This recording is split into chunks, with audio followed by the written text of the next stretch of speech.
जयों विष्णुपाद परमहंस परिव्राजकाचार्य अष्टोत्तर शत श्री श्रीमद् अभय चरणारविंद भक्ति वेदांत स्वामी महाराज श्रील प्रभुपाद की अनंत कोटि वैष्णव वृंद की नामाचार्य श्रील हरिदास ठाकुर की प्रेम से कहो जय श्री कृष्ण चैतन्य प्रभु नित्यानंद श्री अद्वैत गदाधर श्रीवास आदि गौर भक्त वृंद की लो श्री श्री गौर निताय की श्री श्री जगन्नाथ बलदेव सुभद्रा महारानी की श्री श्री राधा गोपीनाथ की all glories to the assembled devotees, all glories to the assembled devotees, all glories to the assembled devotees, all glories to Shri Guru and Gauranga, all glories to Srila Prabhupada ki jai.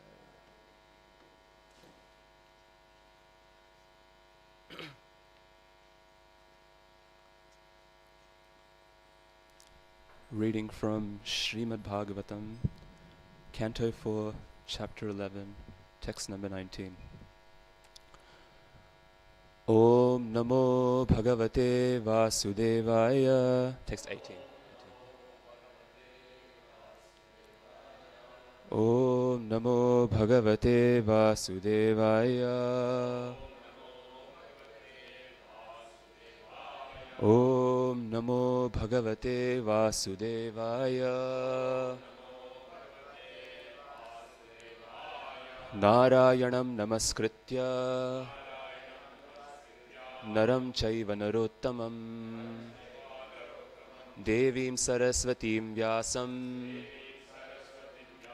Tato Jayamudirayet Nashtaprayeshu Abhadreshu Nityam Bhagavata Sevaya Bhagavatyuttama Shloke Bhaktir Bhavati Naishtiki Krishnaya Vasudevaya Devaki Nandanaya Cha Nandagopakumaraya Govindaya Namo Namaha. Apologies, we're reading from Canto 4, Chapter 11, Text 18, not 19. Sa Khalo Idam Bhagavan Kala Shaktya Sakhalvidam Bhagavan Kala Shaktya Guna Pravahena Vibhakta Viryaha Karotya Kartaiva Nihantya Hanta Cheshta Vibhumna Khalu Durvibhavya Sakhalvidam Bhagavan Kala Shaktya Guna Pravahena Vibhakta Dviryaha Karotya Kartaiva Nihantya Hanta Cheshta Vibhumna Khalu Durvibhavya Sakhalvidam Bhagavan Kala Shaktya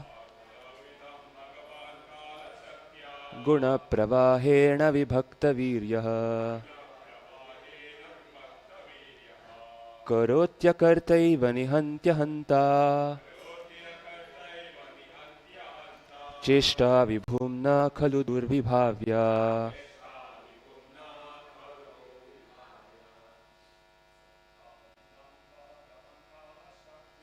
Sakalvidam Bhagavan Kala Shaktya Guna Pravahena Vibhakta Virya Karotya Kartaiva Nihantya Hanta Cheshta Vibhumna Khalu Durvibhavya Sakhalvidam Bhagavan Kala Shaktya Guna Pravahena Vibhakta Virya Karotya Kartaiva Nihantya Hanta Cheshta Vibhumna Khalu Durvibhavya सकलविदं भगवान् कालसत्या गुणप्रवाहेन विभक्तवीर्यः करोत्यकर्तैव निहन्त्यहन्ता चेष्टा विभुम्ना खलु दुर्विभाव्य. Mataji's. सकलविदं भगवान् कालशक्त्या गुणप्रवाहेन विभक्तवीर्यः करोत्यकर्तैव निहन्त्यहन्ता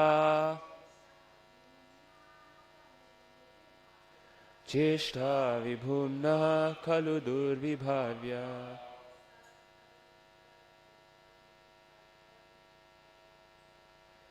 सकलविदं भगवान् कालशक्त्या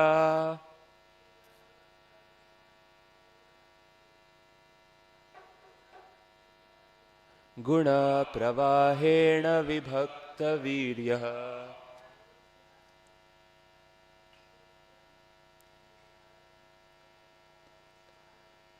करोत्यकर्तैव निहन्त्यहन्ता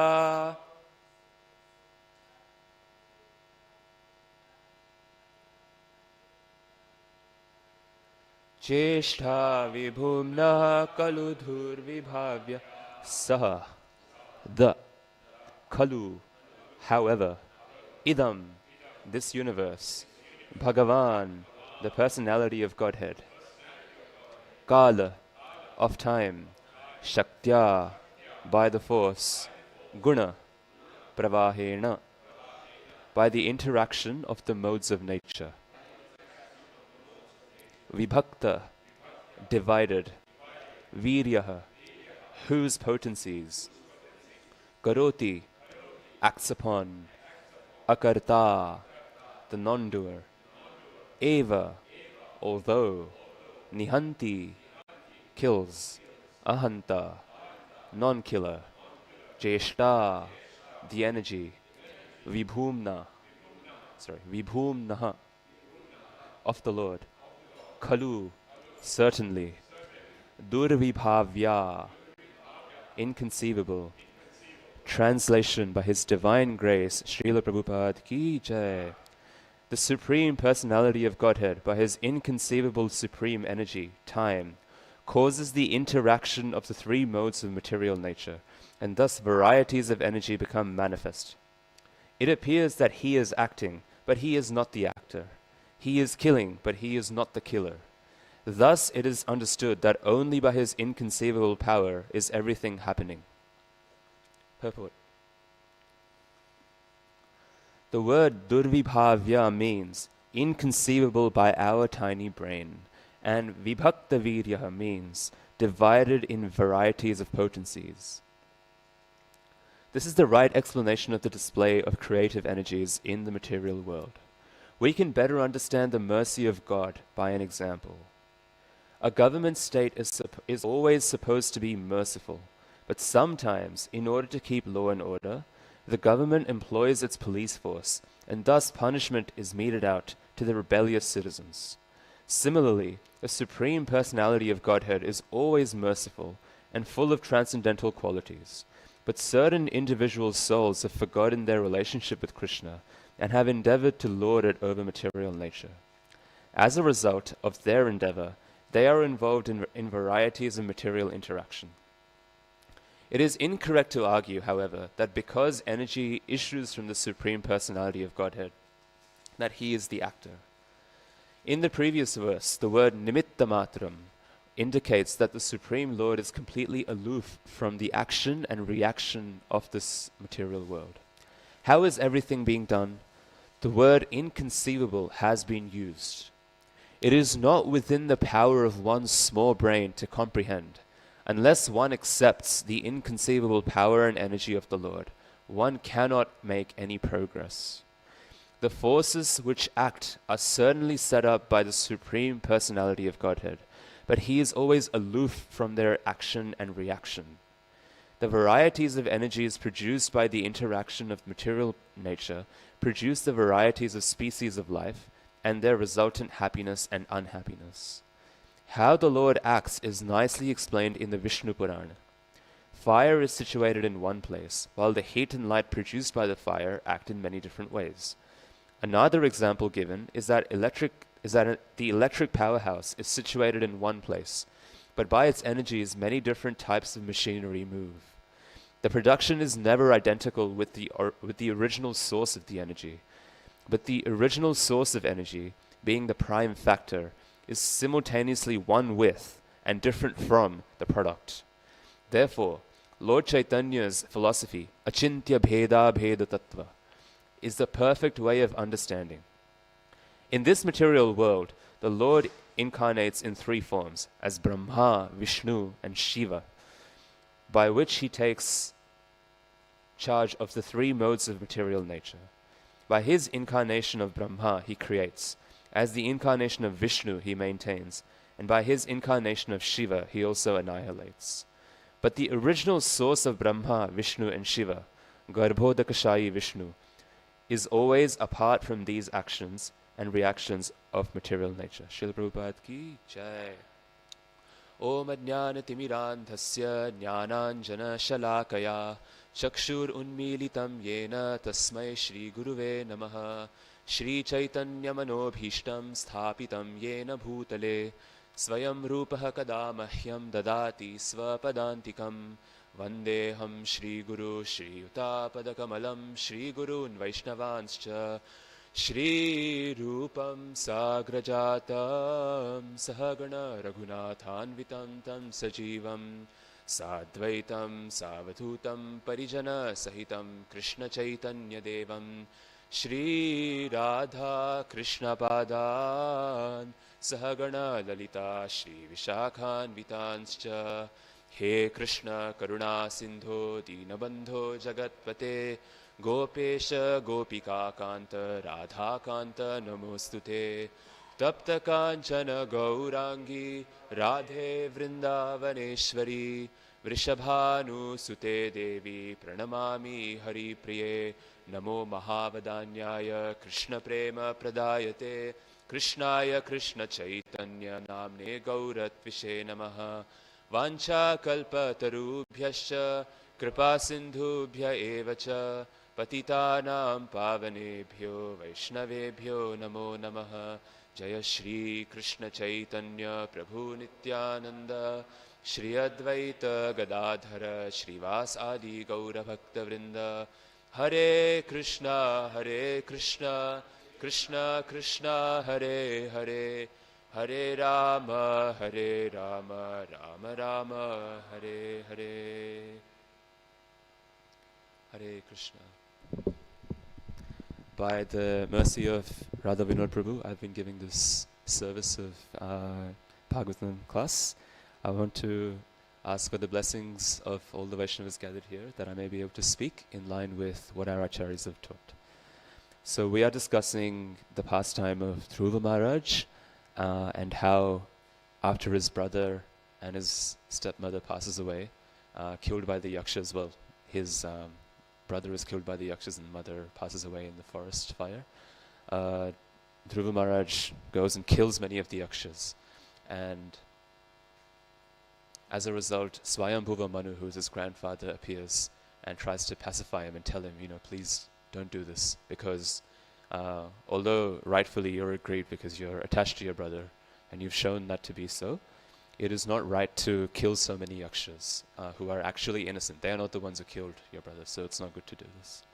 And then Swayambhuva Manu starts to talk about how the will of the Lord manifests in this world in a way that we don't always know or recognize.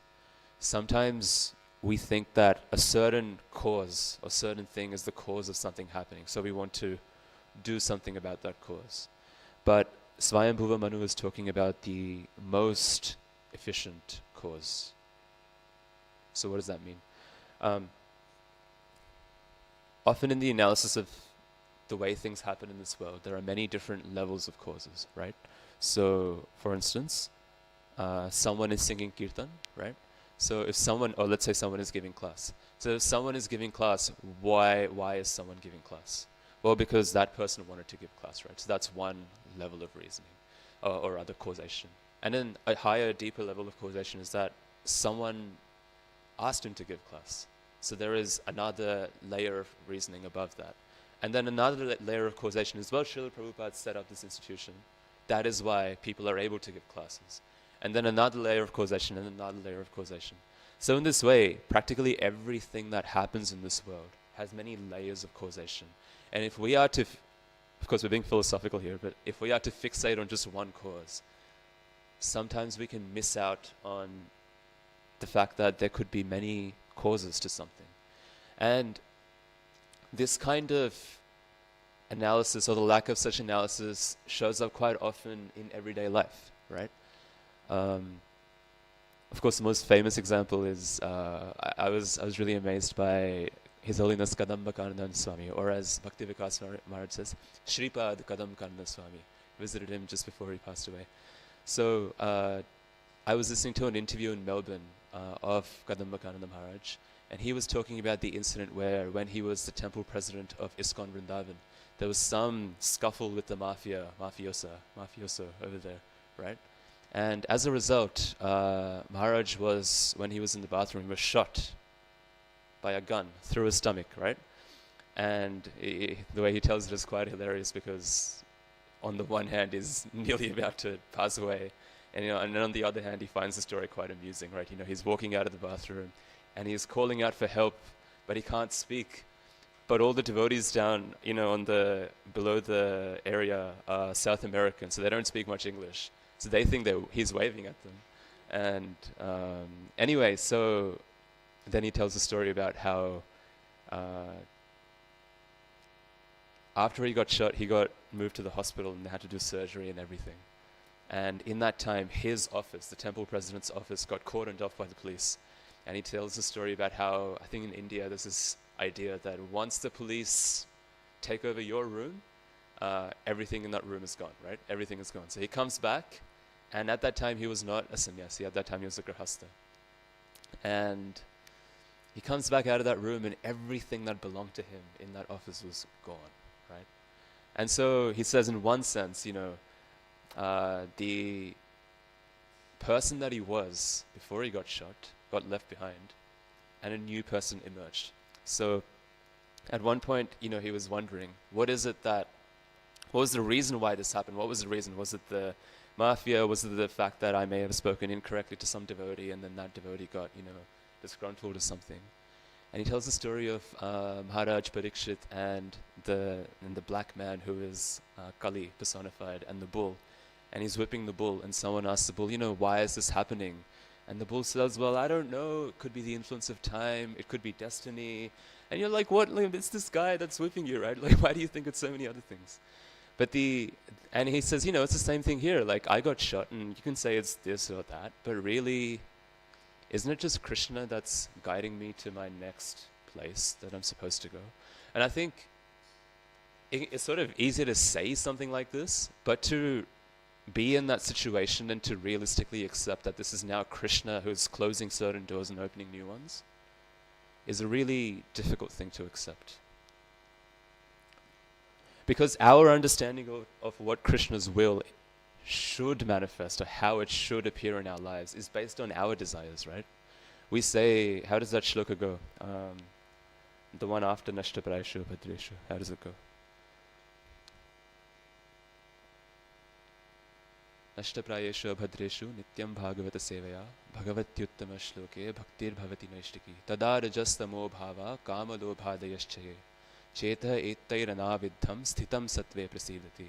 So by practice of devotional service, the rajas and tamo bhava go away, and we become situated in goodness. But why do we want these to go away? It's because the purpose of devotional service is that we start to view the Lord as He really is, and not as how we want Him to be. But when we view the Lord through the lens of tamas and rajas, we see Him through the lens of our desire. And therefore we start to say, well, I've been doing devotional services so long. Why isn't my life sorted? Why isn't Krishna giving me this? That would make my devotional service so much simpler. But actually, we can't know what Krishna's will is. And if we try to see Krishna and his will through the lens of our desires, we definitely won't see what Krishna's will is. So, in one sense, how glorious is Gandhamakananda Swami, that he was able to see that this is probably Krishna's will in some sense. He's not seeing Krishna through the lens of tamas and rajas. Tamas and rajas only give us illusion and desire, but he wasn't situated in the mode of goodness as a devotee actually is. So, here, Swayambhuva Manu is telling Dhruva Maharaj that you are thinking that this yaksha has killed your brother, but actually this is just the arrangement of the Supreme Lord. And he says that in the verses that are gonna come. Sorry for the spoiler, but I'm sure you've read this past time anyway. And actually, if you recall, even in a few chapters before, when Vishnu or Krishna appears to Dhruva Maharaj, even then he tells Dhruva Maharaj that, by the way, your brother's going to die and this is going to happen, but still, we forget. But Krishna, so that's another indication. Krishna already knew this was going to happen and he told him. So, when we are going through difficulty and we feel betrayed by Krishna, that is actually not the time to reflect on what it is that Krishna wants us to learn. I mean, you can reflect on it, but you won't know what it is. Often it is only like later on. And this is something I've had the privilege of experiencing in my life. I won't share the circumstance, but what I can share is the emotions behind it. I felt quite angry to the extent that I nearly just like stopped doing Krishna consciousness. I just said like, what is this, like I put so much into this, and like, why is my life turning out in this way? And then it took me like maybe 2 years from that situation to realize that, wait, my entire practice of Krishna consciousness is actually situated on an unhealthy platform.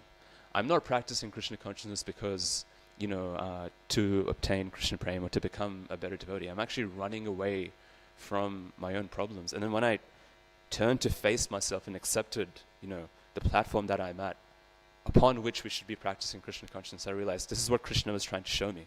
Krishna was trying to show me how to healthily practice Krishna consciousness so that you can be stable, consistent. And in the absence of that, there has to be a deconstruction before there is a construction. So I'm sorry, this is kind of vague, but maybe you're able to relate it to your own life, where there is a phase of reevaluating how we're approaching Krishna consciousness. So here we're saying that the Supreme Personality of Godhead, Swayambhuva Manu is saying, by his inconceivable supreme energy of time. Can anyone else think of where in the Bhagavad Gita Krishna says that he is time? Yes.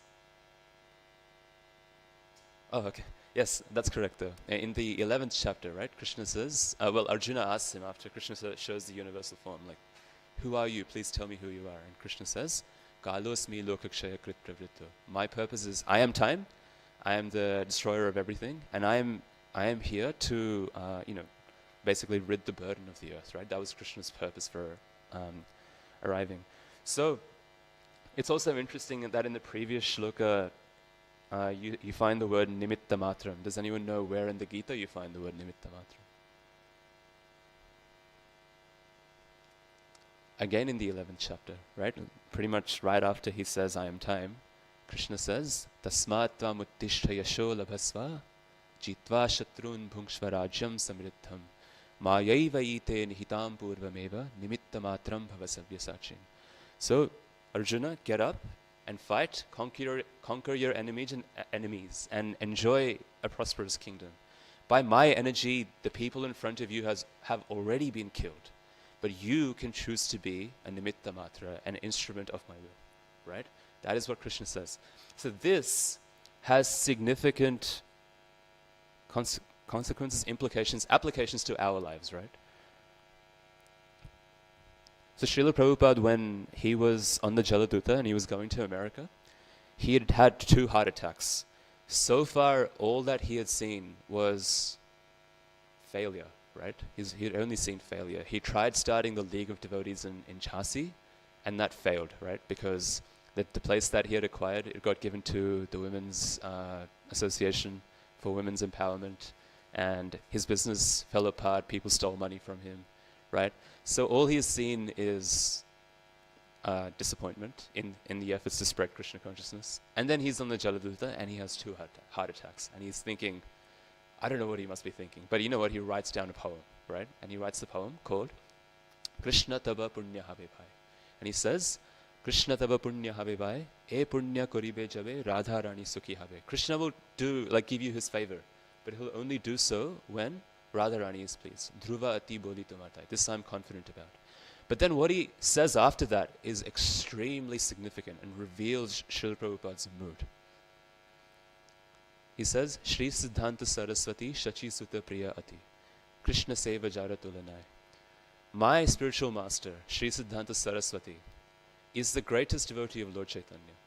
And no one can surpass him in the service of Lord Chaitanya. So what?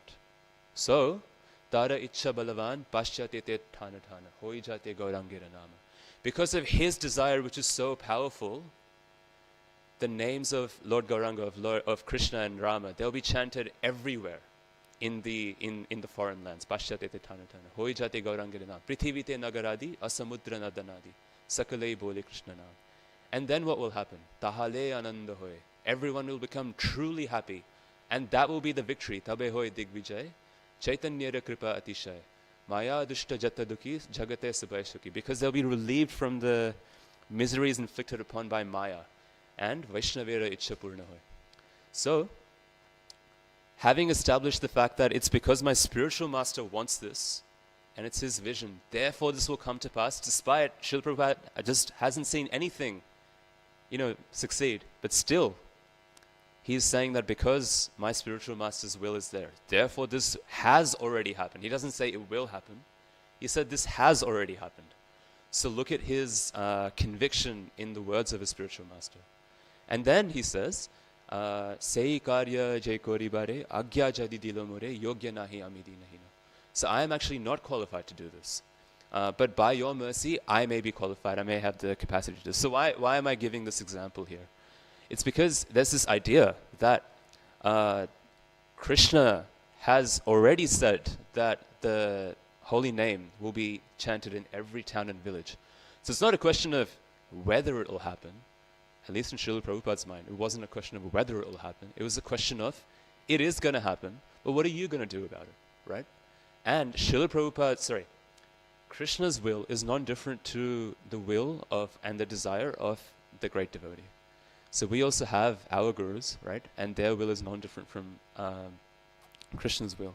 So therefore, if we know that Krishna is, the inconceivable supreme energy time, one of the functions of time is also that he's going to have Krishna consciousness spread everywhere. So how do we become nimitta matram in this case? We can recognize that our contribution to the will of the Lord is to give Krishna consciousness everywhere. Whatever effort that we put in, whether it be garland service or whether it be book distribution or bhakti lounge, right? These are all us participating in the will of the Lord. No, it's really true, because the will of the Lord is the will of the spiritual master. That is how it is. And again, how that will manifests, we have our vision of it. We will have this outreach center here. We'll have this outreach center here. Strategic book distribution, Sankirtan van, everything. And then that's our vision. We want to expand and connect it with as many people as possible. And then what does Krishna do? He'll just somehow stop everything suddenly. And you'll wonder why? Why, Krishna? Why are you doing this? But Krishna's like that. Krishna has his plans. The difference is that Krishna is not a psychopath, right? You're not supposed to love Krishna despite Krishna putting obstacles in your way. Krishna puts obstacles in our path so that we can come to love him better. That is the thing. Krishna does this so that we can purify our motivations for approaching him.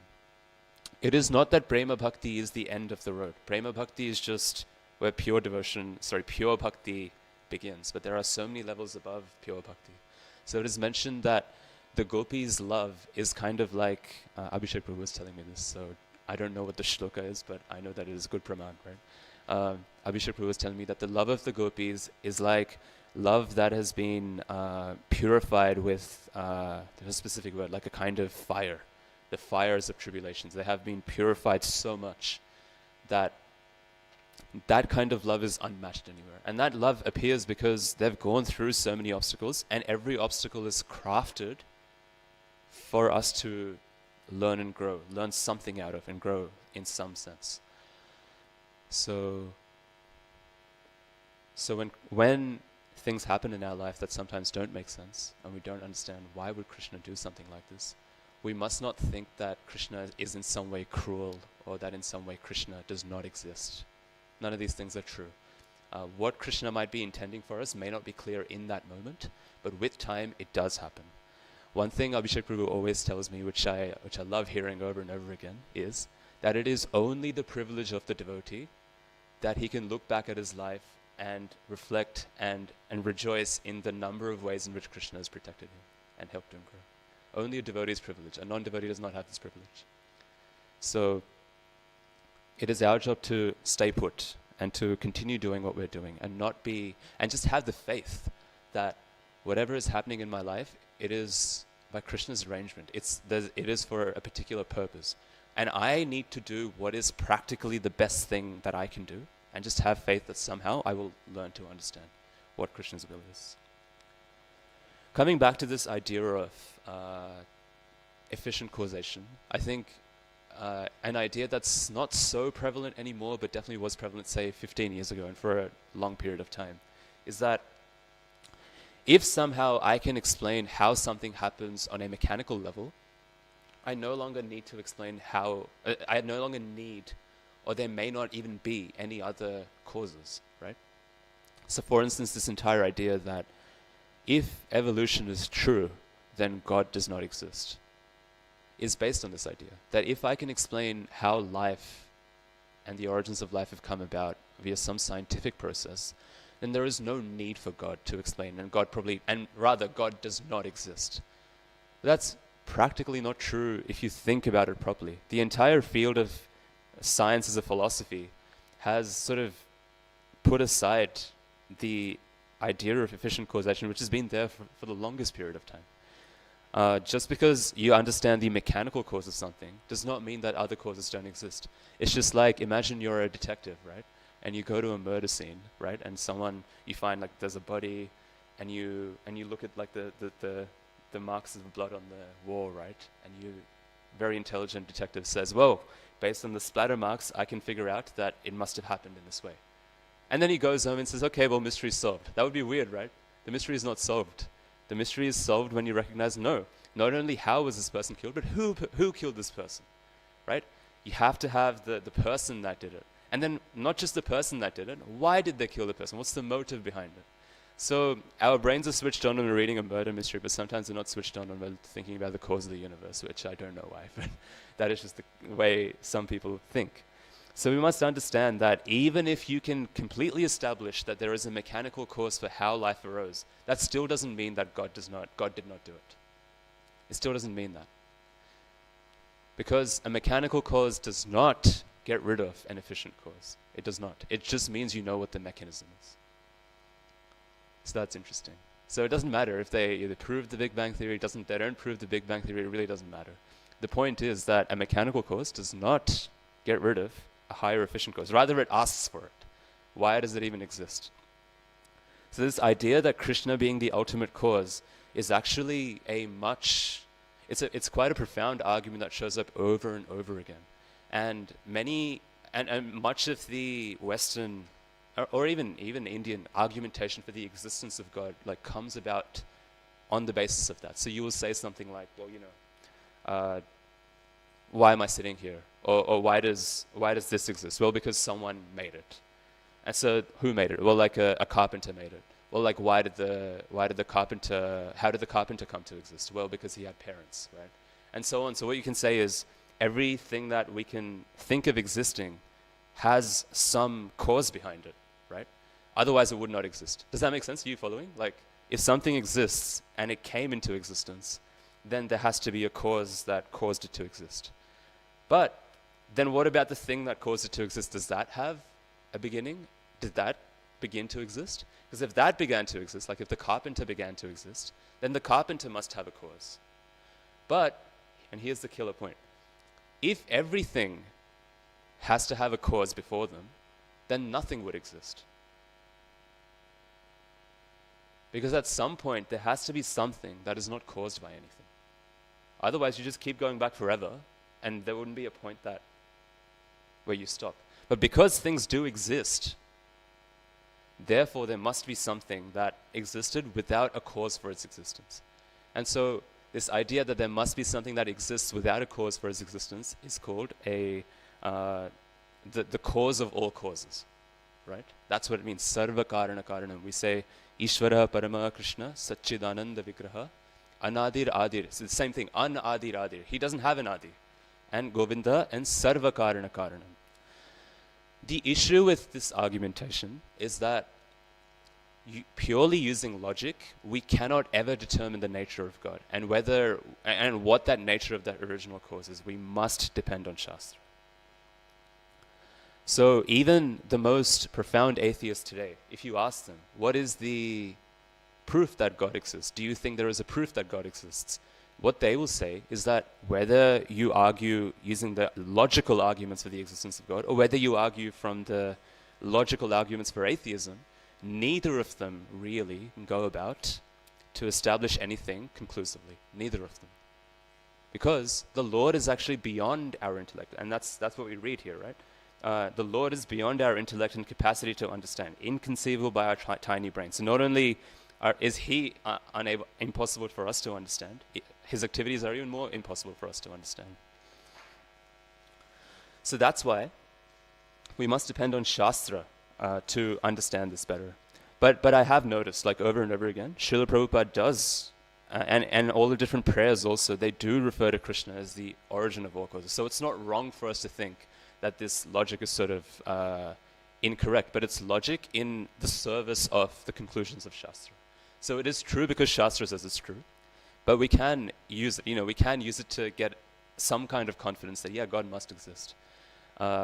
Krishna's purposely made this world in a way that you can somewhat conclude that God exists. You can't 100% know unless you experience Krishna consciousness.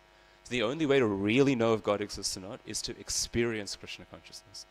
And our Shastra is based around that. It is based around that experience. If you look at anywhere in the Bhagavad Gita, all of the times when Krishna is talking about what it's like to achieve perfection, he's going to talk about an experience, right? Yam labdva chaparam labham, right? When one obtains this, one thinks that there is nothing greater to be obtained. Or, ya nisha sarva bhutanam tasyam jagrati samyami yasyam jagrati bhutani sa nisha pashyato munehe. For the introspective sage, his senses go out at a time when the materialist senses go inwards. And when the materialist senses go outwards, the introspective sage's senses go inwards, right? Or, Savaimana Krishna Padara Vindayor, Vachamsi Vaikunta Gurana Varna. So this is describing what the experience of the people is. Or another famous one, Parishanu, Bhakti Parishanu Bhavo Virakti. This is, we experience the joy and satisfaction of bhakti, and experience that Krishna is guiding our lives, and virakti, the detachment from material life, material things.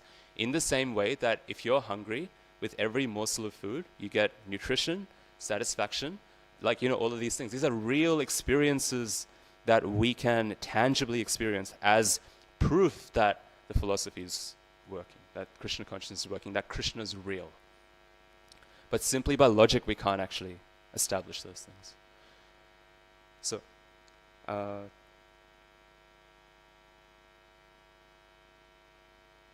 in this way, I guess one other thing I wanted to cover was a question that shows up over and over again for people.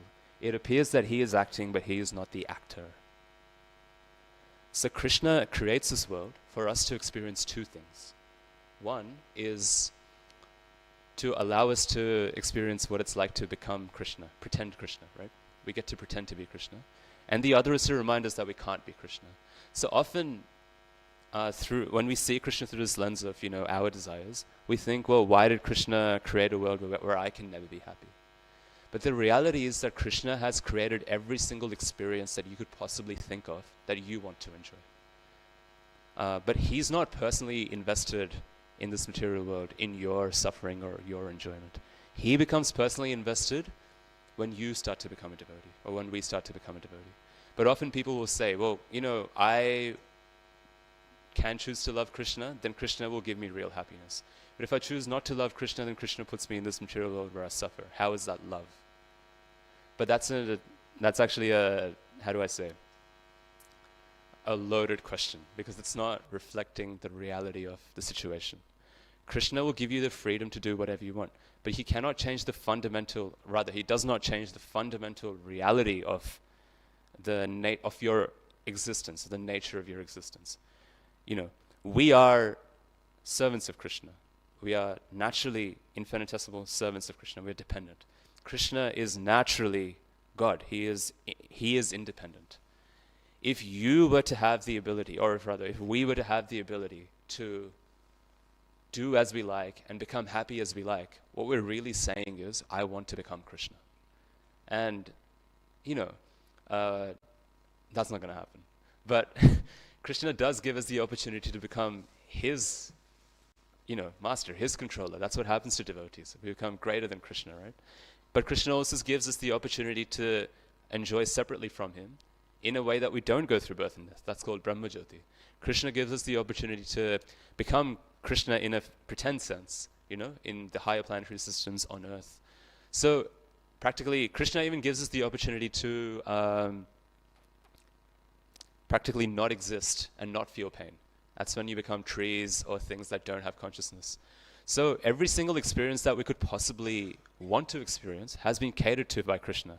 So we're not actually in a position to say that Krishna, well, why didn't you do this for me? Krishna has given you everything. And then on top of that, Krishna says in the Gita that for one who turns to me, I am in him and he is in me. Otherwise, I'm neutral to everyone. Samoham sarva bhuteshu name dveshosti na priyaha. I am equal to everyone. But ye bhajanti tumam bhaktya mayi te teshu chapyam. Then I am very partial to you. This is Krishna's nature.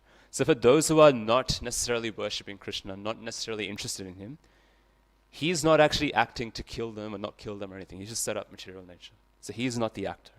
And he's not the killer. But he is in one sense because he set it up. But he's not really. But for those of us who are devotees, who are trying to, in whatever capacity, to come to Krishna, he's personally acting in our lives. And he's personally molding our lives in a way that we can come to him. Okay, we have 10 minutes left, right? So I have one story to tell you. I was recently interacting with some of my friends. We'd gone out somewhere. And naturally the conversation came up about around the existence of God and all these kinds of things, as they do, right?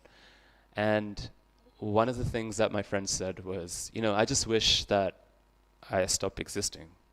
And it's something that I've heard quite often people say. It's like, but why?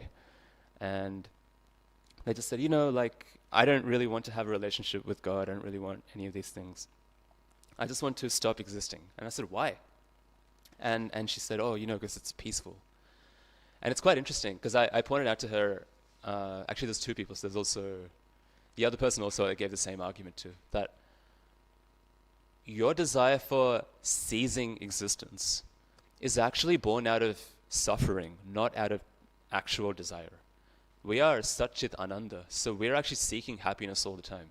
But when people say that they're not seeking happiness, they just want to not exist. Why did God create me? I didn't ask to be created. Why did God put me into existence? Why did God create me and then put me into suffering? So God for his pleasure created me and then I am now suffering. Like this idea shows up over and over again for them. But the reality is, and it's kind of funny, like they want to not exist, but they're extremely attached to their independence. They will not do anything that they don't want to do, but at the same time, they want to not exist. So these ideas about how God is, what experience they want, they come about because people don't have real knowledge. They don't have real knowledge about how Krishna is, what our constitutional nature is, and how we can interact with Krishna and actually become happy in yoga, in bhakti yoga. So when we say that, we going out and doing outreach is compassion, it really is compassion because we're helping people in a massive way. When we give books out to people and when people read this philosophy, it really creates a transformation because what they have without this is actually quite depressing. And people are wishing that, I just wish I didn't exist. I'm praying to God that he makes me non-conscious. How horrible, right? They don't even know what it's like to not be conscious. They want it. So what we're giving to people is actually really significant. And this is Krishna's will. Krishna's will is beautiful. When Krishna does things that we don't understand, that we may not like at times, it is beautiful, and we should learn to trust Krishna. It's not that we love Krishna despite him doing harmful things. That's not the thing. Krishna will never do something that's harmful. Krishna always does things that builds us up and builds other people up to be in loving communion with him. One last thing I want to say. This is a point that my godbrother shared with me when I was speaking to him about this verse. He said that Dhruva Maharaj went to Krishna with a desire, and then when Krishna appeared, Krishna purified his desire. And he says this reflects the beautiful nature of Krishna, that if you go to Krishna, he will give you what you want, but he'll also give you what he wants. So that's the good thing about praying to Krishna. He'll give you what you want, whatever it is that you want. Akama sarvakama va mokshakama udarati. But he'll also give you what he wants to give you. And when he gives you what he wants to give you, you no longer want what you wanted to ask from him. So anyway, with that, we'll end here. Grantaraj Srimad Bhagavatam ki jai, Jagadguru Srila Prabhupada ki jai. Is there any questions or comments? Yes, Prabhu.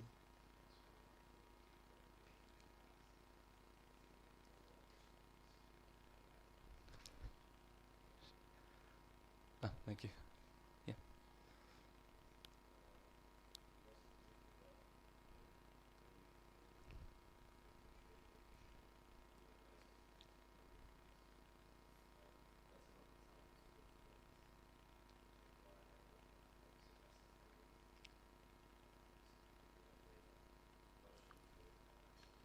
I misspoke. What I meant was, when we are going through it, we can reflect on why this is happening, but we shouldn't think that we are going to find out right now why it's happening. It sometimes just takes time to find out. Our ability to understand things is consciousness dependent, and sometimes it takes a shift in the consciousness to understand why something's happening.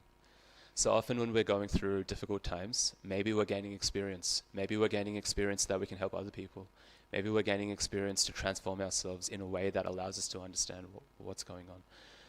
It's important to also be kind to ourselves. We recognize this is what I'm going through is difficult. And I may never understand why this is happening, but I will trust that whatever's happening is Krishna's kindness. Not in a toxic way, but generally Krishna doesn't leave us hanging. He does let us know why something's happening. So, yeah.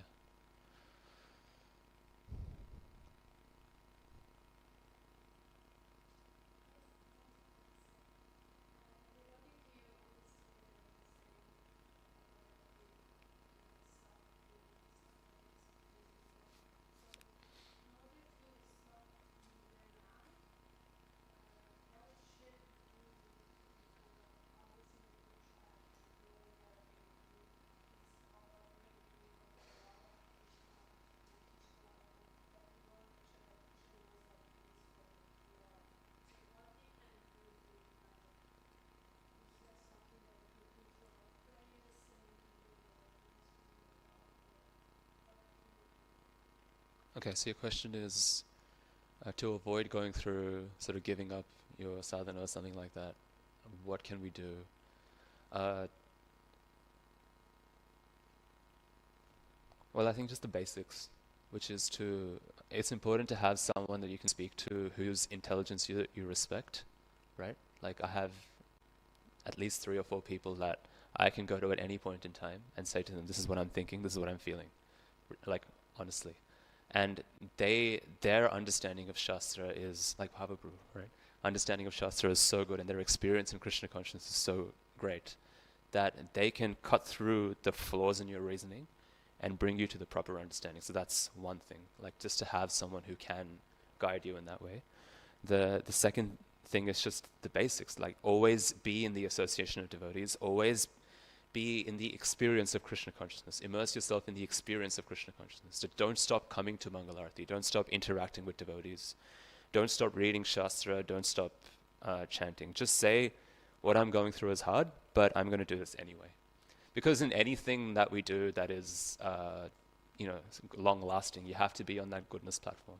To give up something because we don't feel good about it is actually tamasic / passionate, right? So goodness means that we recognize what we feel, we acknowledge it, we don't dismiss it, but at the same time we say, even though I feel this way, I'm going to still continue doing this. So, but we try to get help for whatever is troubling us. We don't just let it be. We try to get help. We have to ask different people. This is one question, this question about how can Krishna be so cruel? It plagued me for so long that I must have asked like 10 different devotees the answer to this question. And only when I did that, I actually felt satisfied. Someone gave me the answer, and when that person gave me the answer, all the other answers made sense, right? So sometimes it takes some tenacity to do that. Yeah. You had a question?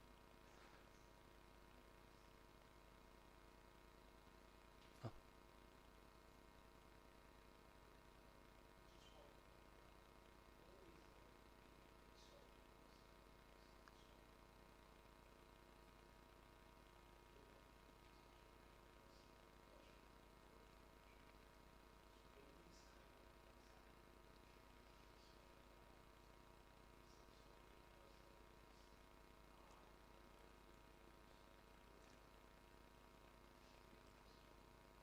What things, sorry?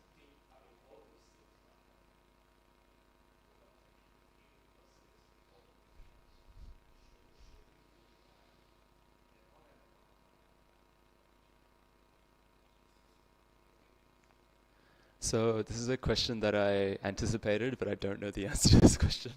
Uh, does anyone know, Bhava Prabhu, how would you answer this question? Why is it that if Dhruva Maharaj is so elevated that he sees Krishna in front of him and he's going back to Godhead as promised by Krishna, why is it that he is engaged in what appears to be driven by his emotions, just killing senselessly?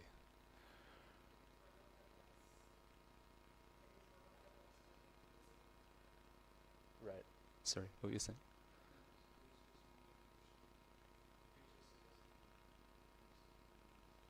Okay. So to teach us a lesson, Krishna sometimes gets pure devotees to act in certain ways. So yeah, so that would be Yoga Maya then? Krishna pushing someone to do something, yeah.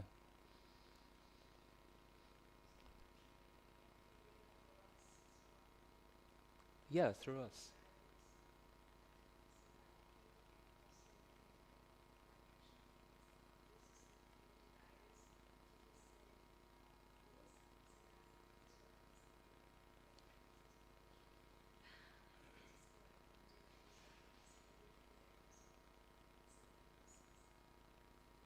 Yeah, thank you. That's kind of similar to what Prabhu said as well. So, okay.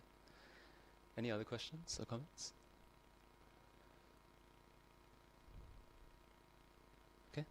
Grantaraj Srimad Bhagavatam ki jai, Shri Jagat Guru Srila Prabhupada ki jai.